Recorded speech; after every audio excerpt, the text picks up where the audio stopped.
हम जिस दुनिया में रह रहे हैं, हमारी दुनिया से क्वांटम की दुनिया बहुत ही अलग है।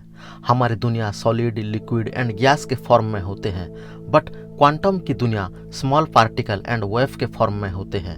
बहुत सारे एडवेंचर, एक्साइटमेंट, अजूबे थ्योरी से भरे हुए हैं क्वांटम की दुनिया। रिसेंटली मारिया स्पिरोपोलू नाम की एक Greek physicist California institute of technology में उनके कुछ कॉलिग्स के साथ मिलकर गूगल स्काईमोर क्वांटम कंप्यूटर का यूज करके एक होलोग्राफिक वार्म होल सिमुलेट किया है।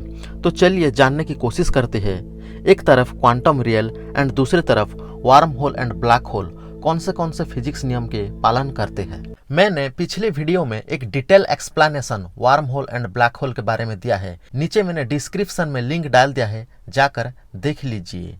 जब टाइम ट्रैवल की बात आता है तो हमारी जहन में जनरल थ्योरी ऑफ रिलेटिविटी आता है।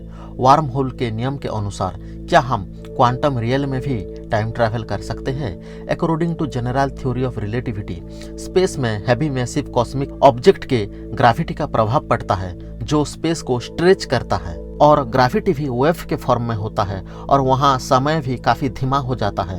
At that same time quantum की दुनिया भी पार्टिकल एंड वेव के फॉर्म में होता है।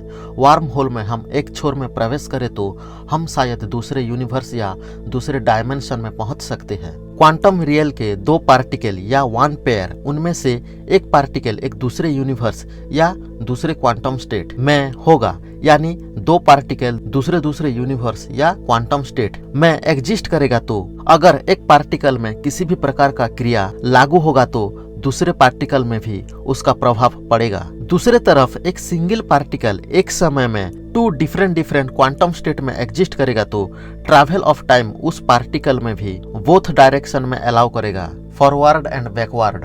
तो आप बताइए, एक तरफ क्वांटम रियल एंड दूसरे तरफ black hole and wormhole, इन दोनों के बीच भौतिक नियम में कितनी सिमिलैरिटीज है? क्या इन फ्यूचर हम क्वांटम सिमुलेशन के मदद से एक रियल वार्म होल क्रिएट कर सकते हैं और उसमें टाइम ट्रैवल कर सकते हैं? नीचे कमेंट सेक्शन में बताइए।